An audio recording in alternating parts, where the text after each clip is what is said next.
As I start the presentation, let's just kind of relay a quick story. I used the lunch break as an opportunity to call home, check on my kids, make sure that they made it to school with their lunches today since Dad wasn't home to pack it. And I have a boy and a girl, and my boy and girl just see the world very differently from each other, as you might expect boys and girls do. We live in a neighborhood that has a bunch of small lakes. Those lakes have fish in them, so we often go fishing in the afternoon. When my kids were little, my boy would do kind of boy things. He loves to fish. He'd take the fishing rod and he'd wave it around and pretend it was a lightsaber or a sword. He just kind of, did typical boy kind of things. And one day I was, fishing with my daughter, and she picked up, a bunch of grass, and I know she was throwing it into the lake. And then I saw her, and she was taking the fishing rod and stirring it in the water. And I'm like, Abby, what are you doing? She's like, Dad, I'm making a recipe. So boys and girls, my kids just see the world very differently. As I was getting stories from home of this morning, just reminded of those constant differences. And part of my talk here today, I'm going to talk about some of the differences from static assessors and dynamic assessors and how they see the world. So a quick agenda for this session. I'll do a quick introduction. Then I'll give some background and observations that kind of led to this talk.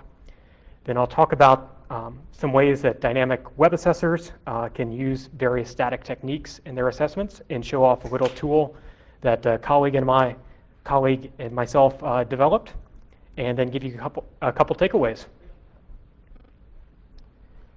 So quick introduction, I'm Greg Patton. I'm the mobile delivery manager for HP Fortify On Demand. As part of the HP Fortify On Demand team, we are a cloud-based security assessment service. We do static assessments of source code analysis. We also do web and mobile runtime assessments. And in my security career over the last 7-8 years, I've primarily been involved in dynamic testing. So a lot of my talk today will be from the perspective of a dynamic web tester.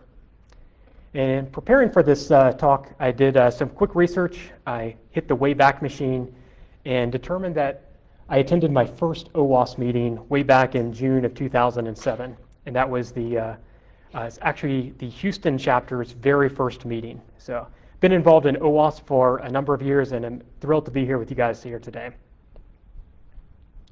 So some quick background and observations. I snapped this picture a month ago at Black Hat.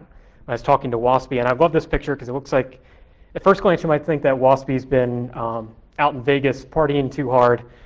He's leaning up against the wall, and you can see his hand is falling off. But that's not the case. I was actually talking to Waspy about some of my observations as a dynamic web tester and some of the things that I see that are missed a lot in dynamic assessments. And Waspy just fell against the wall. He's just kind of floored that even after all these years, we're still missing a lot of the same things and still making a lot of the same types of mistakes. So I talked a little bit about the differences between my boy and girl.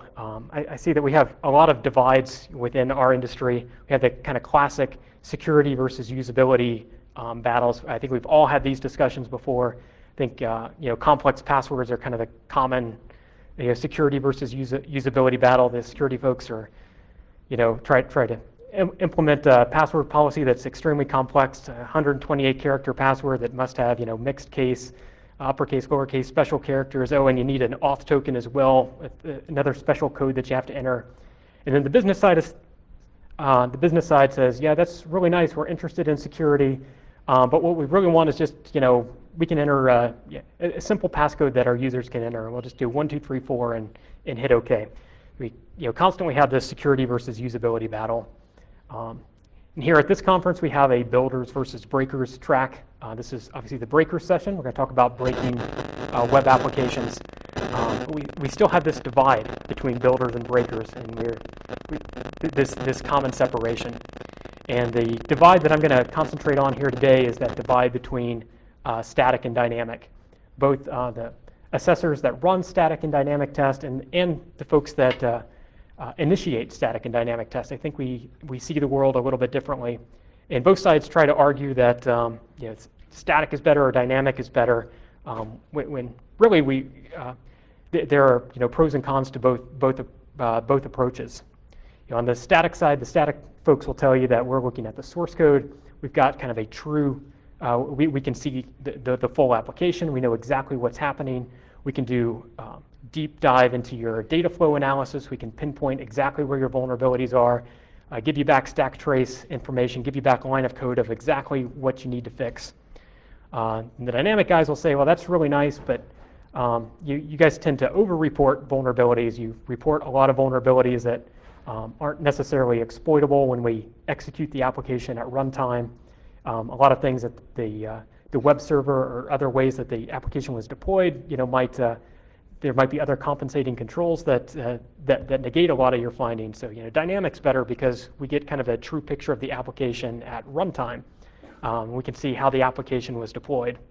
And static guys will fire back that, yeah, you'll see how the application was deployed, but if you deploy the application a little bit differently, if you modify different web server configurations, a lot of those vulnerabilities that you were dismissing before come back into play.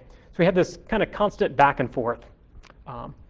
Another back and forth that we often see is static assessments are very good at finding technical vulnerabilities. They obviously have the source code, they can find that technical stuff really well, but they don't necessarily find the logical vulnerabilities that a lot of dynamic runtime assessors find, a lot of the logical flaws. A great example of a logical flaw is a kind of the classic shopping cart application where you have kind of 3 steps to complete a payment transaction, where step 1, add items to your cart, step 2, enter your payment information, then step 3, enter your shipping information and complete the transaction. Oftentimes we find logical flaws that will enable users to bypass one of those steps. Say you can step right from step 1 to step 3 without executing step 2. You often find static tools don't necessarily find those logical flaws that runtime dynamic testers can find. So as primarily as a web tester, I see several challenges. And one of the challenges that I commonly see that our companies don't often run static and dynamic assessments in concert. So we find some people run static, some people run dynamic, some people actually run both, they won't run both at the same time. So we very rarely see people that execute security assessments that take into account both static source code and runtime analysis at the same time, where one team, or one group of testers has that kind of 360-degree view of all that's happening with the application.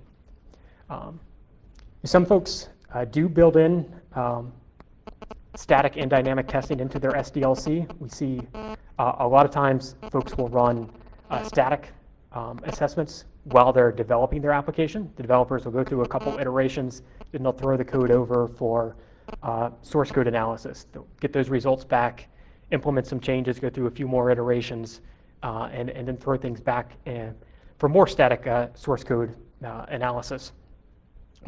And then maybe at the end of their project, when they're all done, they pass it off to the deployment team, and the deployment team will run a dynamic assessment.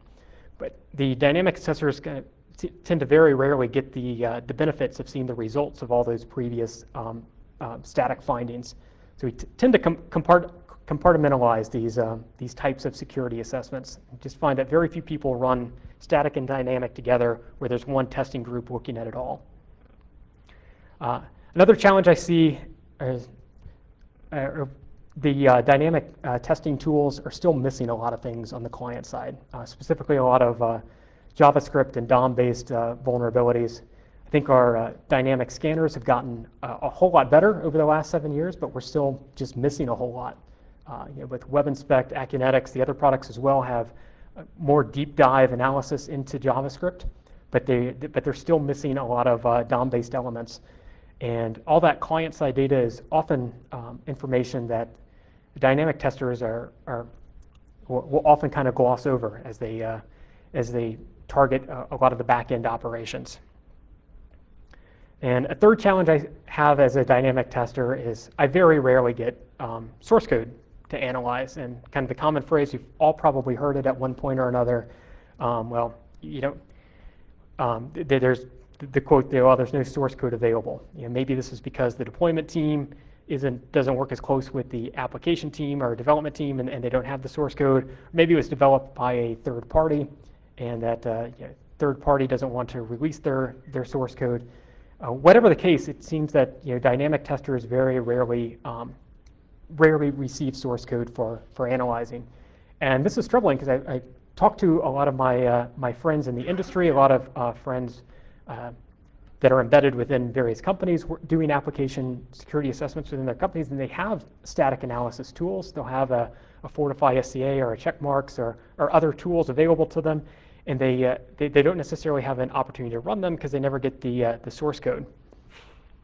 And my solution to this, and what kind of prompted this talk, is that even if we don't have source code, we should still be running these tools on the information that we have. So my solution is to try to utilize all the client-side files that we have in performing a web assessment, all the JavaScript files that we can see, all the HTML, and all the other stuff that's returned back from the browser, all the stuff we get from various HTTP responses. We should find a way to run our static source code tools over these files. And I've had a lot of success in just even when I don't have complete source code, I don't have all the code behind, and just analyzing HTML files and JavaScript files and running those through various static techniques, I find that I'm kind of introduced into a whole new class of vulns and find a whole bunch more vulnerabilities than I otherwise would. So I was brainstorming with one of my colleagues actually about a year ago. We were at a conference. It wasn't AppSecUSA in New York last year, but a conference around that time. And we were kind of talking about this. We eventually developed a little tool to help us reach a point where we could run static analysis tools during a web assessment. So that's kind of the bulk of this talk here. I'm going to talk about various static techniques that dynamic web assessors can use as they're performing assessments. So my colleague Sam Denard and myself were brainstorming, and we're like, well, in order to run a lot of our static tools, we have to get all those JavaScript files and HTML files onto our testing machine. We can do that as we manually browse applications. We can go out to all these JavaScript files. We can right-click, do a save as, and save them. But that takes a lot of time. So we looked at several tools that will suck down sites. In fact, one of the tools we analyzed was a tool called SiteSucker for Mac OS, and it does exactly that. You give it a URL, you click the site suck button, and it tries to spider the site and suck down all the various files that it sees and store them locally, so you have kind of a local copy of the application. But our analysis of a lot of these tools, we never found a tool that adequately covered the sites that we were trying to crawl. For various reasons, we found that the tools would have trouble getting through various authentication mechanisms, or even when they could authenticate to a site, they would have trouble getting kind of the depth that we wanted. As we looked at a couple test sites and trying to utilize some of these off-the-shelf tools, we found that there were very few that were adequately crawling what we had. So we decided to take a different approach and try to utilize some of the information that we already had available to us. So a common tool that a lot of dynamic web testers use, probably most of you in this room use, is the burp proxy suite. So we tried to find a way to, as we're navigating an application, we're already, as dynamic testers, walking the site within burp. We tried to find a way to take all those responses in burp and then save those responses down as local files. So we developed a little tool, I'll demo it here in a minute, called RIPSA. And RIPSA is an acronym that stands for Response Interpretation in Preparation for Static Analysis. And I know that's a mouthful, and it'll probably make a lot more sense as I walk through what the tool does. In short, it takes all your responses from burp, parses through them, and creates files on your local machine that you can then utilize, that you can then further test through various static techniques, through running various source code analyzers over them are doing other types of manual techniques or scripts. So yeah, this is a quick screenshot of the RIPSA tool. I'll run through it in a minute. In short, it accepts an XML input from Burp, and that XML file is really easy to generate within Burp. You can right-click within your proxy history or right-click within your site tree and just do save selected items as XML, and it'll save the selected items. So from the dynamic web testing point of view, this was easy. This really wasn't an extra step. We already had our site tree within Burp. We could just right-click and save. Generating that XML file is super simple. The next thing that the RIPSA tool does, it takes that XML input and it parses through it. I'll show you a sample XML file here in a moment. See it has all that response data, and it creates files on the local machine. And then once you have those files on your testing machine, you can then utilize whatever type of other static tools you might have or static techniques to analyze them. So I'll breeze through a couple of these screenshots real quick because I'm going to walk through a demo. This is just saving XML file in Burp.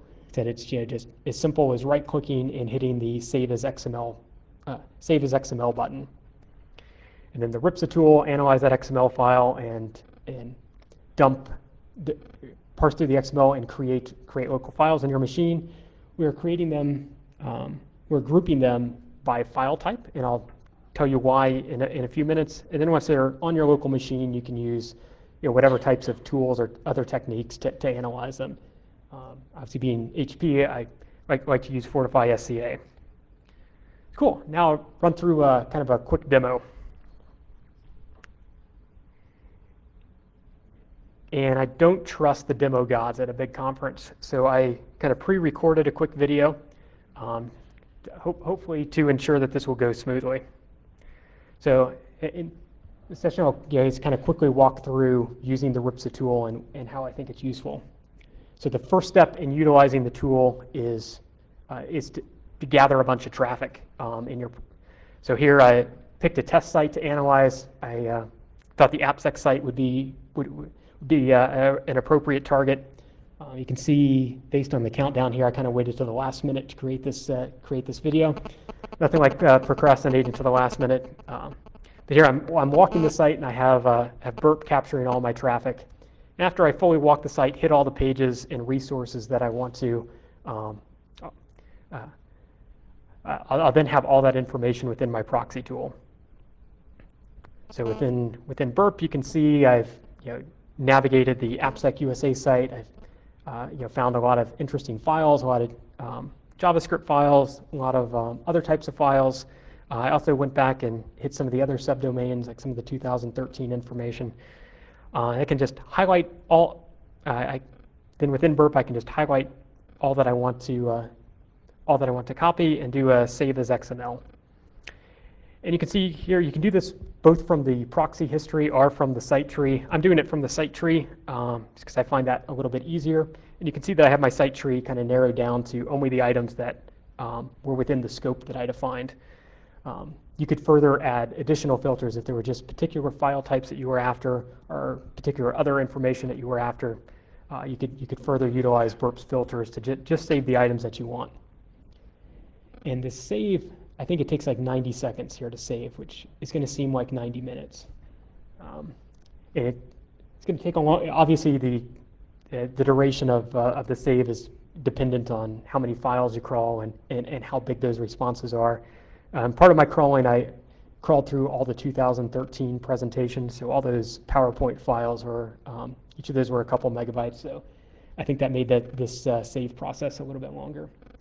But eventually I'll have an XML file that I'll save off to my desktop, and then we can use that XML file to do other interesting things.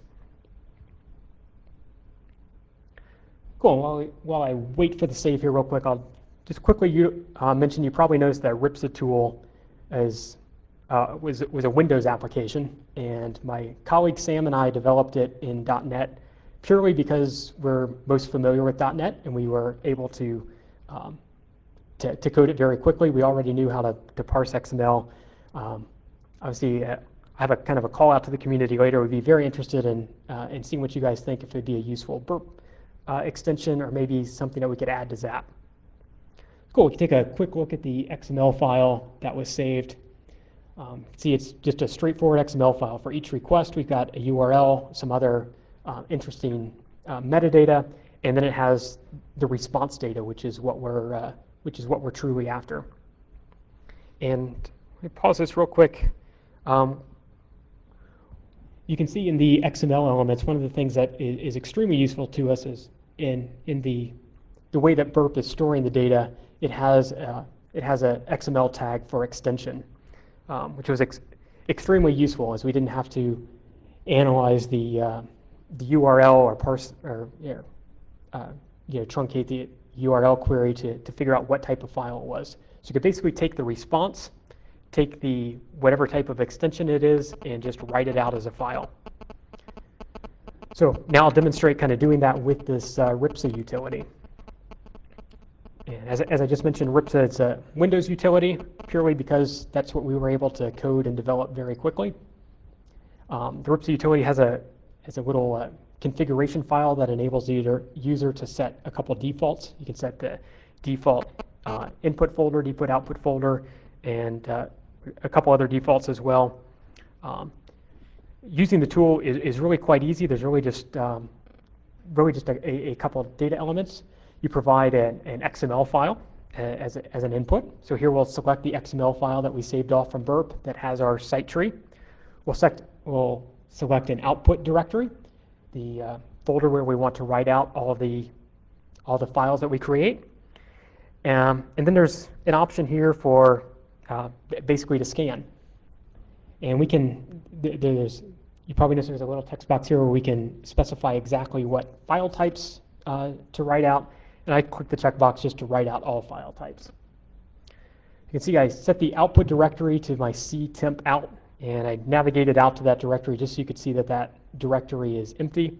And then when I hit the scan button, that directory magically fills up with all the files that we're writing out from burp.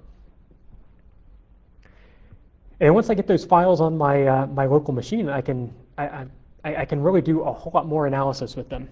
I can run various static analysis tools over them, or I can manually inspect them for sensitive data. I can do various strings analysis. Really, there's a lot more possibilities once I get all this data onto my machine. So you can kind of quickly see that just kind of walking through a website, I pull down all the JavaScript files, pull down all the HTML files, have them grouped. I got all the PDF files from the AppSec site, and as well as all the PowerPoint files from last year. So in addition to security analysis, it's just also a useful tool just for harvesting a lot of information very quickly. And as I mentioned, one of the reasons that we decided to save these files off into their file types and saving them off into a PDF directory and an HTML directory, just so we can do different types of group those different directories into different types of analysis. We decided against kind of saving them as the website structure. As purely for when we had a whole bunch of DLL files, we could then take that DLL directory and quickly send it to some automated process to decompile them and do something else with them. Or if we had a big directory of all the PDF files from the site, we could zip those up and send them to a customer and say, hey, did you really know that all these 300 PDF files are on your site? And some of them look like they contain some sensitive information. Cool, so the next part of this demo, this is just a slightly different version of the RIPSA tool. This version is a version I'm using internally for some of my assessments, and it has a couple extra buttons you can see at the bottom. And those extra buttons enable me to automatically kick off Fortify SCA and run some and try to automate some of my static analysis. It'd be very easy to do the same type of things with other static analysis tools as well.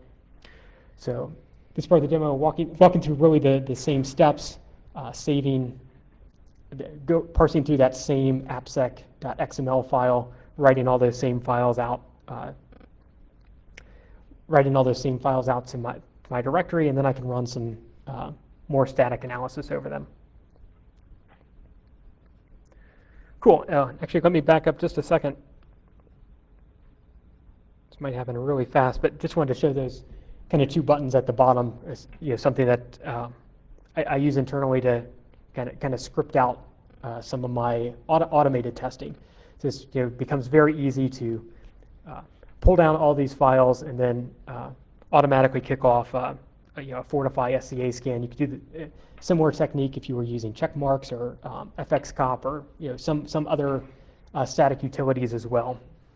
So here I'm walking through the HP Fortify SCA wizard, just kind of selecting all the defaults and throwing it at my output directory, just saying, hey, take that temp/output directory and see what you can scan over there. And then once I get some of those defaults set up, I'll just hit the run scan button. And you'll see this will start running a source code analysis scan in the background. And while it runs that source code analysis scan, I'm going to open up a couple other files just so you can see that this really does pull down all the files based on that response data. We're stripping out the HTTP header information and then writing these files out. But you can see through this analysis, I was able to grab all those 2013 presentations. In fact, this is one of the presentations one of my colleagues did at AppSecUSA last year. And just through my manual kind of walking the site and running the RIPSA tool against that XML file, I was able to, I now have a collection of all the presentation files from AppSec last year, as well as some of the information from this year, like that AppSec PowerPoint template. Quickly on the screen, you can probably see a couple of the other file types out there. I have a bunch of PHP files, a bunch of HTML files. I find that grouping these files is especially useful for running strings analysis on Word documents, PDF documents, as well as PowerPoint documents, searching for strings that might be sensitive to a customer. So this is another little utility I've written. This is out on my the source code for that is out on my GitHub repository. It basically does kind of the just some basic strings analysis. We can provide this tool a file, give it a string to search for, and it'll say whether it can find the given string within the file. So I'm going to pick on that presentation that one of my colleagues did last year on iOS hacking, and I'll search for a couple strings. You can see when I searched for ASDF, it didn't return any results, but when I searched for the string Apple, it came back with 2 results. And not surprising that it found the term Apple within that presentation, as it was an iOS presentation. And if I search for the term HP, you can see it comes back with all kinds of results, as he's probably using a bunch of HP logos and HP templates. But utilizing that technique, we can quickly analyze files and search for data elements that might be sensitive to a particular customer. So if we know of a particular string that might be sensitive for a various assessment, whether that be a password or some other type of sensitive string, we can do some really quick analysis. So my SCA scan is still running here in the background. It's at 20%, and don't fret, because I think I fast forward the video here so we can quickly jump to some of the results. Awesome, right on cue. And you can see now we're at 92% complete. We're just about ready to get the results from that automated scan. You can see it's starting to dump the output results here to my machine, and then I'll be able to open up that results file and look at some of the things that the source code analyzer automatically found. And I'll say the AppSecUSA website wasn't the most interesting site from a vulnerability perspective. It's mostly static content, not necessarily the most interesting site to look at for vulnerability information, but as a proof of concept, you can see that this is kind of really easy to do. If we're already as web testers navigating sites, if we have a way to pull down all the files that we're analyzing, we can then run other types of interesting analysis on it and get a lot of results really quickly. So open up some of the quick results that I found from this AppSec research, and I'll just say it didn't find anything particularly alarming. It found a whole bunch of insecure randomness, a whole bunch of instances of JavaScript files that were using the math.random function. Things have found a couple hard-coded passwords, which I think were actually just kind of which were actually, I think, just in comments, but weren't really passwords. I noticed one of the login forms on the website had autocomplete enabled on its password field. But you can just kind of quickly see as kind of a proof of concept, it's really easy to do a whole lot of quick analysis. And cool, I think I have a question. Yeah, what are some of the examples of things you found in real-life assessments that live in just these client-side files? Awesome. So the question was, what are some of the examples of real-world vulnerabilities that I'm finding through this technique? And the area that I have found this to be the most beneficial is in doing various JavaScript analysis, and in particular in finding DOM-based cross-site scripting. I find a lot of the dynamic assessment tools are still not really good at automatically finding DOM-based cross-site scripting. A lot of the static tools seem to be a lot better at finding DOM-based cross-site scripting. They sometimes over-report those types of things, but it at least gives me a target as I'm analyzing an application. I'll go over a couple other examples here in a minute as I kind of wrap this up. So I think this tool is helping me in a lot of ways. It's helping me win a lot of assessments by reducing potential false negatives. It's giving me more coverage, introducing kind of more of an attack surface, of files that I previously wasn't analyzing as thoroughly as maybe I should have been. It's also utilizing information that I already have available. So by using the burp suite, I'm not really going through any extra steps. I'm already, as a web tester, walking the site with my proxy tool. So I'm already collecting all this information. I just found a way to kind of automatically bring those files down to my local machine. And then by kind of pairing my dynamic assessment with portions of a static assessment. Find if you run your static tools just over those presentation layer files, all those HTML, JavaScript files, you might find things that a lot of your dynamic tools aren't finding. So once you have those files, on your local machine, you can run, any static tools. You can run check marks. You can run Fortify SCA. You can use FXCOP, which might be more of a quality tool, but I find it's also interesting for security analysis. You can run, JS hint on your JavaScript files. You can do any of your manual techniques, manually inspecting files or manual scripts. And as I mentioned just a moment ago, it's helped me a lot in finding DOM-based cross-site scripting and doing a deeper dive into JavaScript analysis. And another area that it's really helped me is in Silverlight analysis. Because they're probably already, as you analyze Silverlight applications, navigating out to all those Silverlight files, downloading them and disassembling them. I found that using this tool helped me automate that process. Instead of having to manually type in all the XAP URLs for a Silverlight application, I could just use the application as normal. My browser would find all those XAP files. I could use the RIPSA tool, then download them to my local machine. And once I had all those Silverlight files on my local machine, I could you run a script to disassemble them, or unzip them, then disassemble them and analyze them further. So I found that's been really helpful for Silverlight analysis, as well as other kind of DLLs and going over other types of files like PDFs that you might not think of as being overly sensitive, but often contain sensitive strings. So a couple takeaways. I'd encourage all of the dynamic testers here to embrace static. I know it's kind of a scary world, but there's, I find a lot of dynamic testers have access to static tools and they're just not utilizing them. And they don't utilize them because they don't necessarily have source code to run over them. But I'm here today telling you don't necessarily have source code. You do have access to a lot of presentation layer files, a lot of JavaScript files and other types of files that are interesting that a lot of the static tools can analyze for you and bring back very interesting information.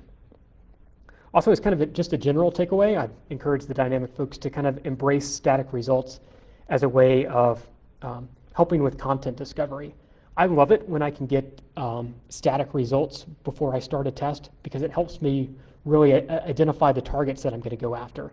Instead of having to guess what files might exist out on a website, I'm able to kind of go over the static results and see, well, these are exactly what files exist for this application, and it helps a lot with the content discovery.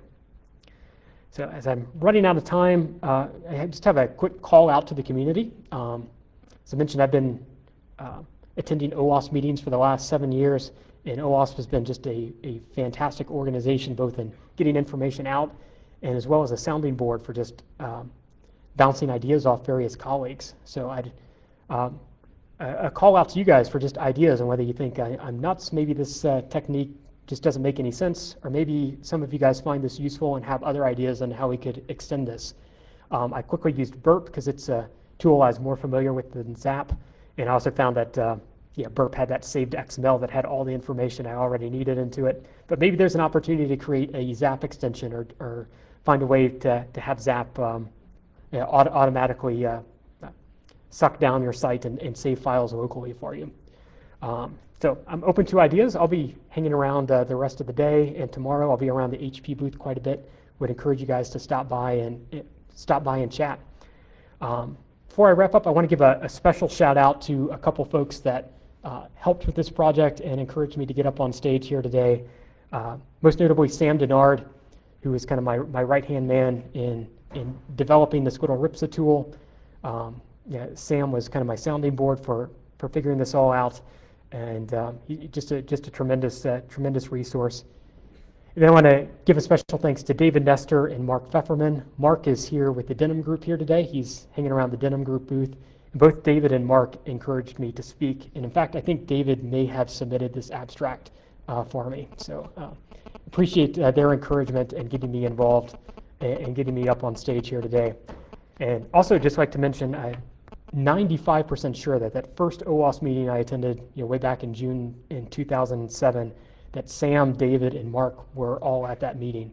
So OWASP is a community. It's a sounding board. It's a community where we need to continue to encourage each other and bounce ideas off of each other. So I'd love to chat with some of you throughout the conference and get your feedback and ideas.